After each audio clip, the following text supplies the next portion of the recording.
9 और 10 की दरमियानी रात में तकरीबन 2:30 बजे सिपा सलार जनरल सैयद आसिम मुनीर ने मुझे सिक्योर फ़ोन पे मुझे बताया कि वज़ीर-ए-आज़म साहब, हिंदुस्तान ने अपने बैलिस्टिक मिसाइल अभी लॉन्च किए हैं, एक नूर खान एयरपोर्ट पे गिरा है और कुछ और दूसरे इलाकों में गिरे हैं।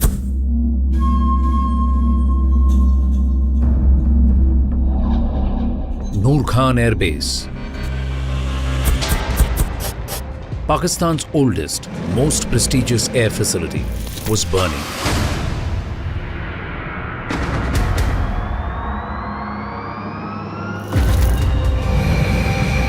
Not just a symbolic strike, it was surgical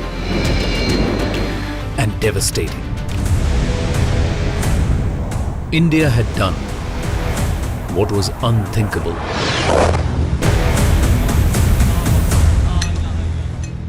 It was building up.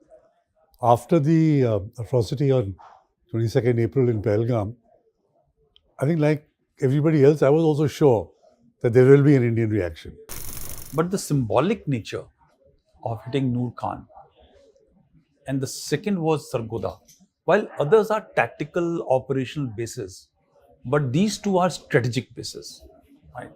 In terms of proximity to Rawalpindi, that the bases have been struck with such precision and such across Pakistan in terms of numbers, in terms of geographical spread, and in terms of strategic importance of some of the bases. That is what was, game-changing. Noor Khan Air Base, home to Pakistan's VIP transport fleet, intelligence assets and elite air units. For decades, this installation stood untouched, sheltered behind the red lines of nuclear deterrence. But Operation Sindoor has redefined those lines. What began as a bold strike on terror camps now looked unmistakably like a direct message to Rawalpindi. Let me put this into perspective. For us, experienced anchors who have covered conflicts, this was uncharted territory. This was territory that really rewrote nuclear doctrine or the engagement between nuclear powers. It was rewritten because a message had been sent to a state sponsoring terror, a nuclear tipped state, that we are not going to be held to by your nuclear blackmail. We were witnessing history as we were covering one of the biggest stories in a decade. Now, while speaking to a host of experts, it was becoming very clear to us, apparent, that India had pummeled Pakistan into submission. It certainly caught the world by surprise, and they will have to take notice because it's been demonstrated on the ground that any act of terror will be treated as almost like an act of war, and that will be retaliated to. So this is now the new normal. And West needs to particularly see this because they've been arming Pakistan and now China is arming them. So the world needs to take notice. If they are serious about terrorism, they need to take notice of epicenter of terrorism and take their action strongly. even the mightiest military in the world, when it has to carry out strike at 11 disparate, geographically separated areas, and thereafter carry out a hit which succeeds, has never happened before. As the night of May 9th faded into the early hours of May 10th, something extraordinary happened. Something no military strategist in Islamabad had prepared for. Indian air power, relentless and unyielding, descended again. I think when the strikes went on to the 11 airfields at the same time, that was one time their entire political military structure would have actually crumbled. They tried their best. The lack of damage on our side is ample proof that how strong our air defense was, how well we were integrated in our overall capability to defend. First came the wave that struck Noor Khan, but it didn't end there. Within hours, Pakistan's prized military infrastructure was under a coordinated aerial siege. Murid, Rafiqi, Sargodha. Bases that hadn't seen combat since 1971 were now being pounded with precision munitions. The unspoken pact that air bases were sacrosanct was now rubber. News is coming in thick and fast. Pakistan-occupied Kashmir as well as inside Pakistan have been struck. 9 different locations have been targeted by the Indian Army. 3, 4, 5, 6, 7, 8, 9. Each of the scalp and hammer bombs locked in on their unsuspecting quarry. We have targeted the length and breadth of the adversary.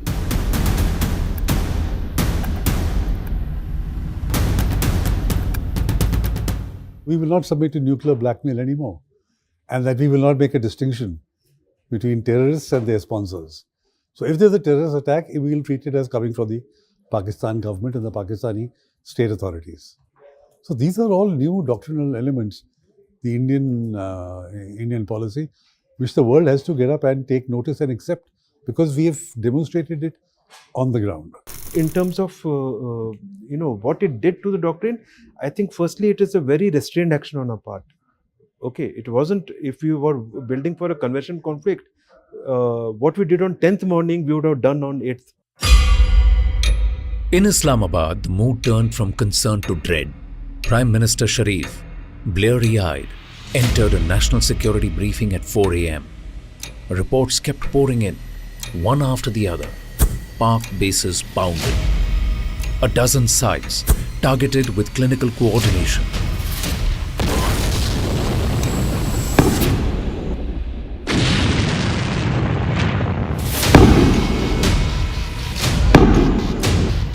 For the first time since the 1971 war, Pakistan's air capabilities exposed hollow.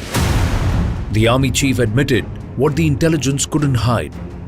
This was no limited skirmish. It was a campaign of dominance. Pakistan's airspace was no longer a shield. There was no denying that Bharat had humiliated the Pakistani forces. It became very clear to us from the satellite images that we accessed following the attacks that the Pakistani side virtually pleaded with the Indian DGMO to call off the strikes.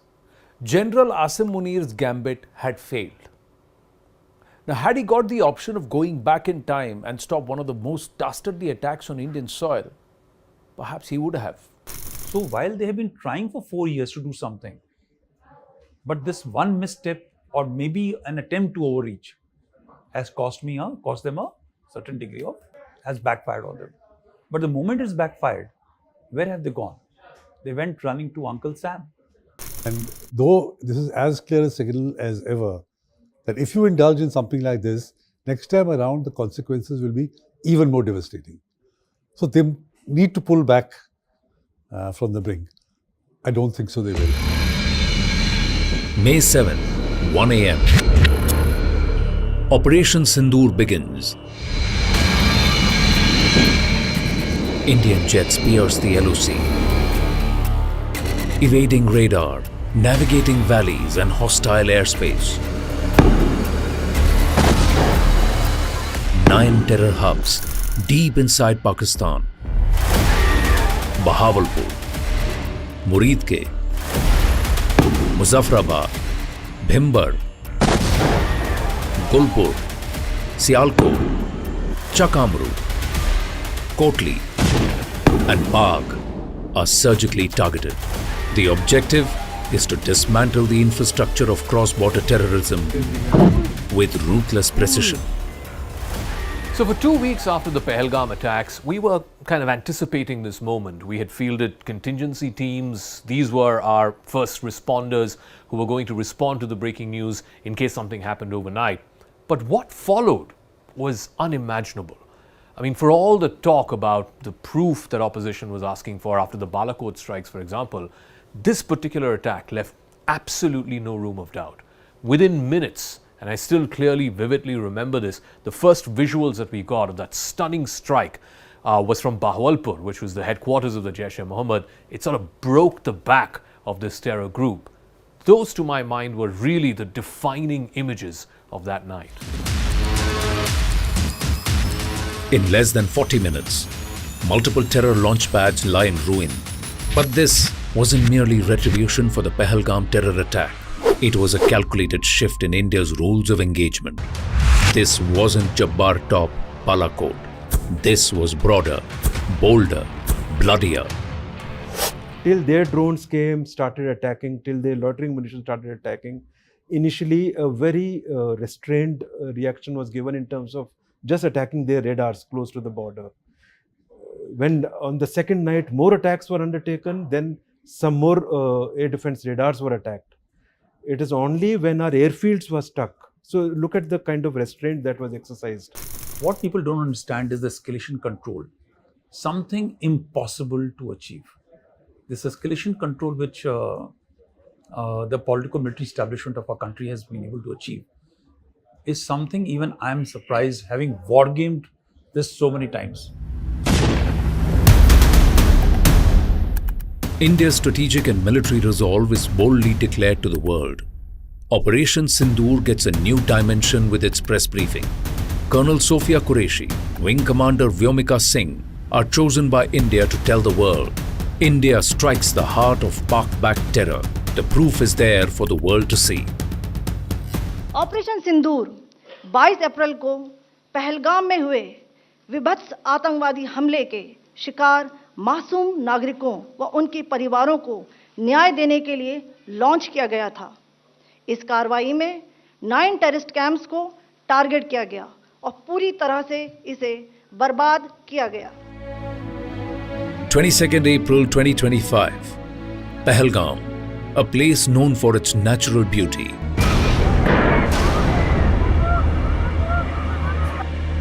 became a graveyard of innocence.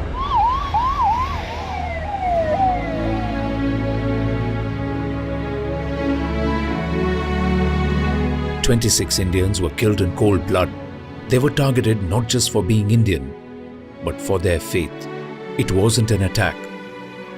It was a message, and New Delhi heard it loud and clear." For us covering the power corridors of New Delhi, we immediately recognized a pattern. This attack came right in the middle of American Vice President J.D. Vance's visit to India. There have been other attacks when American dignitaries visited India, but this was something we hadn't imagined. Knowing how this Indian government always responds to crisis, we knew that Prime Minister Narendra Modi was already planning his next moves from Jeddah, where he was on a state visit. We soon learned that the Prime Minister was cutting short his foreign visit and rushing back to India. Prime Minister Narendra Modi cut short his visit, returned to India from Saudi Arabia within hours. By dawn, the Cabinet Committee on Security had convened in South Block. Decisions that are often whispered in the corridors of power were now being taken aloud. Home Minister Amit Shah was dispatched immediately to Srinagar and Pahalgam on the very day of the attack. India was not just mourning, it was mobilizing. India's decisive action came on the 7th of May. This had shaken Islamabad. The line of control was active within hours.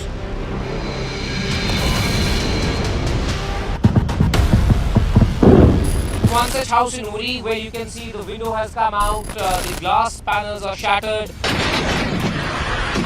But look at this, shrapnels from the artillery shell landed here and then caused all of this destruction of this house. This entire structure here has completely gotten demolished because of the massive ceasefire violation. May 8th, late evening. Pakistan retaliates with drone and missile strikes, targeting 14 Indian military sites. All attacks are neutralized. The integrated defense grid and S-400 systems lock onto threats with chilling efficiency. India's tri-services chiefs leading India's defense measures from the special control room. a novel air defense system serving as India's very own Iron Dome.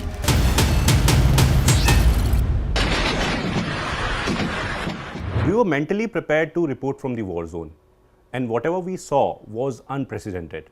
But then we knew of the sort of challenges that are coming our way, and it was exciting as well. While the border towns were simmering, back in Delhi, the diplomatic clock is ticking quickly. External Affairs Minister Dr. S. Jaishankar meets with Saudi and Iranian counterparts. The message is blunt. India has responded. If Pakistan escalates, we will not hesitate. The red lines are being redrawn. Foreign Minister's message to the West on India's right to defend itself has always been unequivocal. India gave a firm, resolute, and measured response that destroying the relevant terror centers and launch pads. India's right to defend its people against acts of terror has also been recognized by countries across the world. Well, in a stark contrast, Pakistan's diplomatic outreach was a total disaster. Pakistani ministers and in fact former ministers like Khwaja Asif, Sishakdars and Bilawal Bhuttos went to Western media and ended up embarrassing themselves. The ignominy that Pakistani politicians brought onto themselves was unprecedented. In fact, these comments were massively damaging for Pakistan's image and were counterproductive to the lies and narrative that the country was trying to create. You do admit, sir, that Pakistan has had a long history of backing and supporting and training and funding these terrorist organizations. Well, we have been doing this dirty work for the United States for about 3 decades, and West, including Britain. As far as what the defense minister said, I don't think that it's a secret that Pakistan has a past as far as extremist groups are concerned. Let's start with this very specific allegation of 5 fighter jets shot down. Where's the evidence for that, sir? It's all over the social media, on Indian social media, not on our social media. The debris of these jets fell into Indian occupied Kashmir. Pakistan's attacks continue on the 9th of May.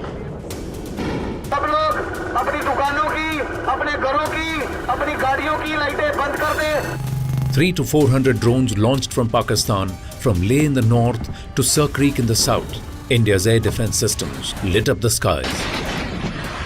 Turkish origin drones are spotted, intercepted. In retaliation, India deploys Harop loitering drones, taking out command and control posts deep inside Pakistani territory.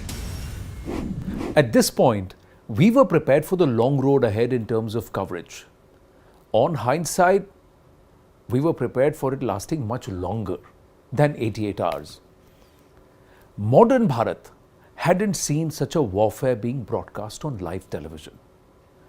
With each passing hour, we realized how Indian forces had not only successfully thwarted Pakistani attacks, but the scale of Bharat's retaliatory strikes became very evident. It was only a matter of time before the Pakistanis threw in the towel.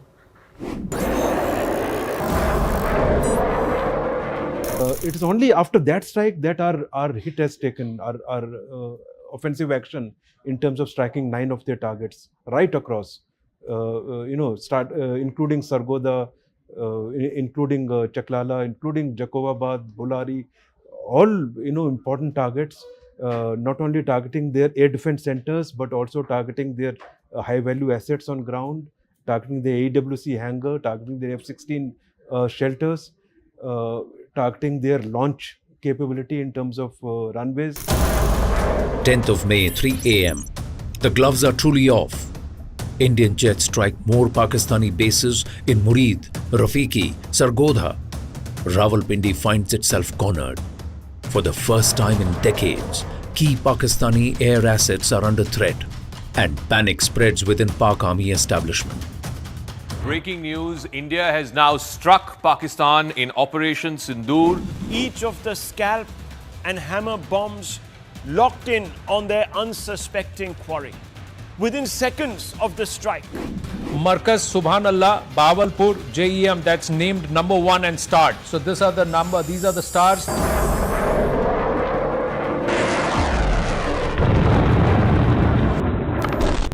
what pushed Pakistan to the edge was a precision strike, we all believe, on Sargodha Air Base, which is close to the Kirana Hills, Pakistan's nuclear storage facility.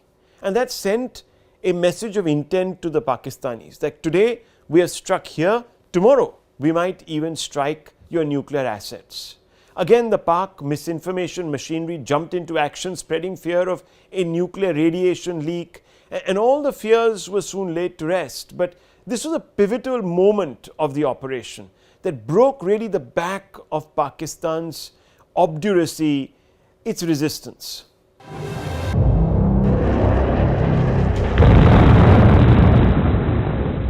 The Sargodha thing which happened is, look at the layers. You had the Chinese layer to observe.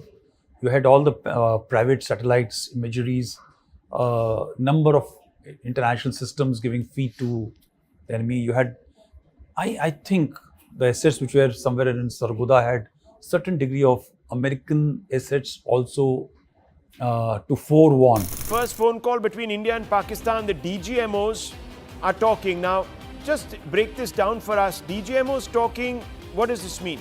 Pakistan wants de-escalation. Situation is in fact bad in the country and Pakistan wants to meet Indian side. This was the connection between the DGMOs on both the sides and they have spoken on hotline. While India decimated more than half a dozen Pak air bases, the man who helms affairs in Rawalpindi is hiding in a bunker. His close aides were feeding him information about humiliation of his forces. Many of his personnel killed, his air defense system in tatters, and morale of his forces at an all-time low. He waves the white flag in reluctance. Pak DGMO rushes to call it a truce. India achieves its mission. Pakistan admits defeat. You know, this was a particular sort of defining moment in our coverage, and I still clearly remember it was a little before noon on Saturday, the 10th of May. Our Security Affairs editor, Manoj Gupta, he was leading the coverage for us on the reporting front. He was the first person to break this piece of information that the Pakistani DGMO had called his Indian counterpart, the Indian DGMO. He had dialed the hotline and then sought a truce. And then within moments, Islamabad's surrender was swift. While New Delhi was preparing to make the announcement, an overeager Donald Trump jumped to make the announcement to the world. But India was quick to shut down any attempts to claim a third-party mediation. Military operations of Pakistan called the Director General of Military Operations of India at 15:35 hours earlier this afternoon. It was agreed between them that both sides would stop all firing and military action on land and in the air and sea with effect from 1700 hours Indian Standard Time today. In Pakistan, the reality was sinking in. There were murmurs in the National Assembly of humiliation. Unlike India, there were explicit voices in the political establishment making a mockery of PM Sharif.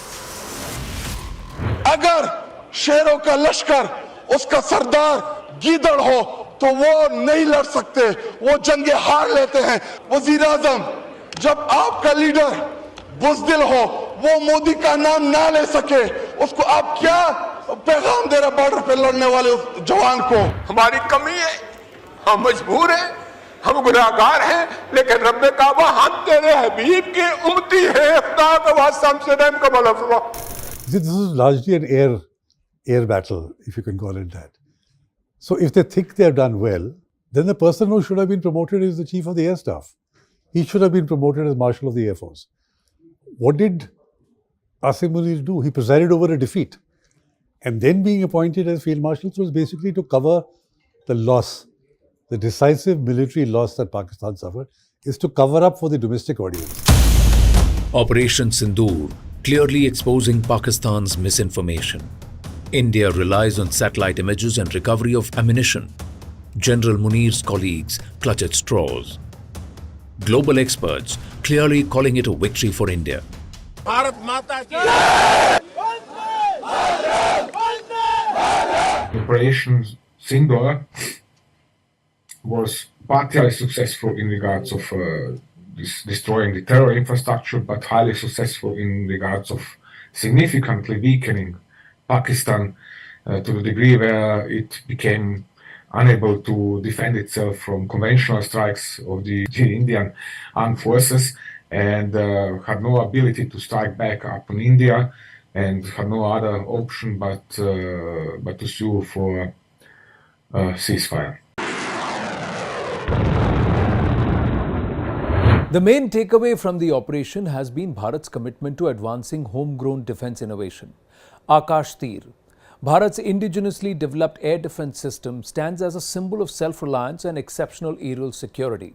What sets Akash Tir apart is its capability to integrate data from various radars and sensors, which it then relays to the command and control centers of the Air Force. This integration allows for the creation of a secure cloud or dome that synergizes efforts across the board. The system detects and identifies threats, and it commands fire control radars to engage them. It coordinates with multiple air defense units, making the entire process smooth and automated. So, we have one node of Akash Tir that is managing multiple units of radars, sensors and other AD equipments and is securing a large area. India issues a blunt statement.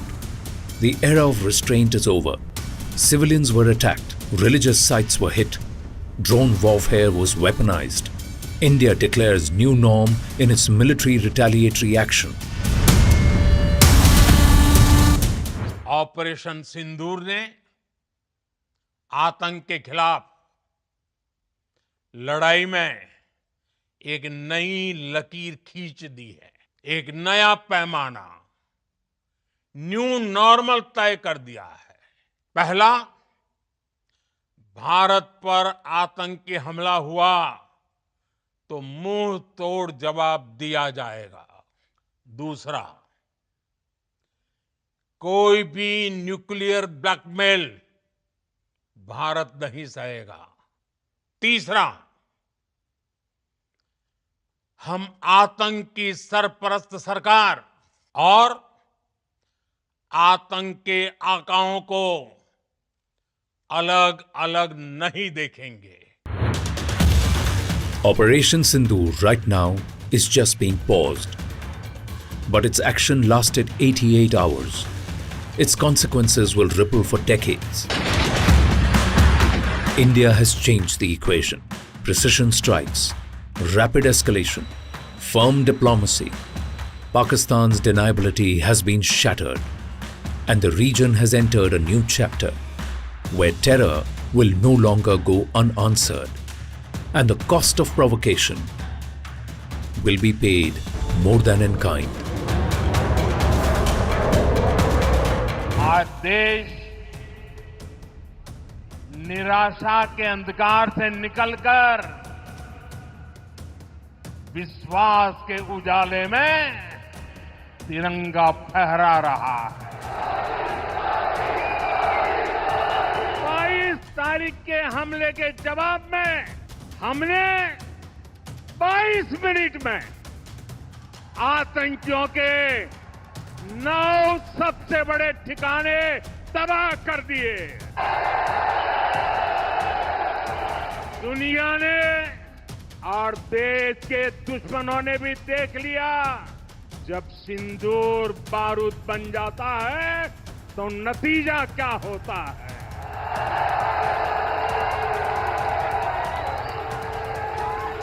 और army के सभी जाबाजों, BSF के अपने शूरवीरों को salute करता हूं।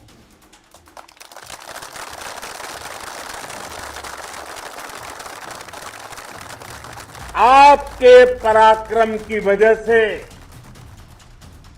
आज ऑपरेशन सिंदूर की गूंज हर कोने में सुनाई दे रही है।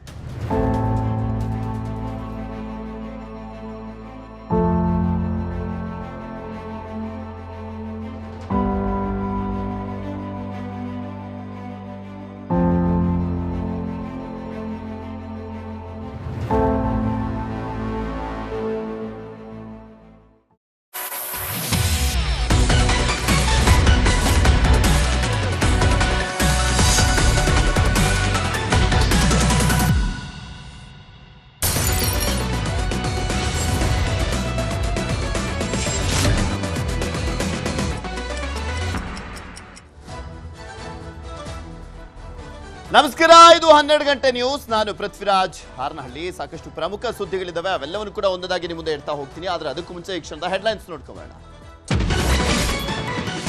ರಾಜ್ಯದ 8 ಜಿಲ್ಲೆಗಳಲ್ಲಿ ಲೋಕಾಯುಕ್ತ ರೇಡ್. ಗದಗ, ಬಳ್ಳಾರಿ, ಬಾಗಲಕೋಟೆಯಲ್ಲಿ ದಾಳಿ. ಪಿಡಬ್ಲ್ಯೂಡಿ ಇಂಜಿನಿಯರ್ಸ್, ಬೆಸ್ಕಾಂ ಅಧಿಕಾರಿ ಮನೆಗಳಲ್ಲಿ ಶೋಧ. ಉಡುಪಿ, ಕಲಬುರಗಿ, ಬಸವ ಕಲ್ಯಾಣದಲ್ಲೂ ರೇಡ್. ಕಲಬುರಗಿಯಲ್ಲಿ ಇಂಜಿನಿಯರ್ ಬಳಿ ಕೋಟಿ ಆಸ್ತಿ ಪತ್ತೆ. ನಡೀತಾ ಇದೆ ಹಣ ಚಿನ್ನಾಭರಣದ ಲೆಕ್ಕ. ಪ್ರಚೋದನಾಕಾರಿ ಹೇಳಿಕೆಗಳಿಂದ ರಹೀಂ ಕೊಲೆಯಾಗಿದೆ. ಮಂಗಳೂರಲ್ಲಿ ದಿನೇಶ್ ಗುಂಡೂರಾವ್ ಎದುರು ಮುಸ್ಲಿಂ ಲೀಡರ್ ಆಕ್ರೋಶ. ಹೊರಗೆ ಹಾಕ್ರಿ ಅಂತ ಸಚಿವರು ಗರಂ.